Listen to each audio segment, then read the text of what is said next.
রূপার দুই যমজ মেয়ে পরমা আর সুদীপা দুজনই চৌধুরী বাড়িতে বউ হয়ে এসেছে, কিন্তু সুদীপার বিরুদ্ধে থাকবে পরমা।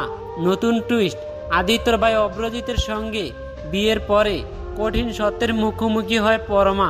সম্পূর্ণ জানতে হলে চ্যানেলটি সাবস্ক্রাইব করে ভিডিওতে লাইক দিয়ে দেখতে থাকুন। অনুরাগের ছোঁয়া সিরিয়ালে নতুন প্রোমোতে দেখা যায় পরমা আর অব্রজিতের বিয়ের তো ফাইনাল হয়ে যায়। অব্রজিৎ মানে আদিত্যর দাদা। আদিত্য তো জানে না যে পরমার সঙ্গী তার ঠিক হয়েছে, ছবি পর্যন্ত দেখেনি সে। হঠাৎই পরমার সঙ্গে আদিত্যর ভাই অব্রজিতের বিয়ে সম্পূর্ণ হয়। তারপরই হাজির হয় আদিত্য, দেখা হয় তার সঙ্গে। চৌধুরী বাড়িতে আদিত্যকে দেখে পুরোই চমকে যায় পরমা, বলতে থাকে, এ কি আদিত্য, তুমি এখানে কি করছো? তখনই আদিত্য বলে, তুমি আমারই দাদাকে বিয়ে করেছো।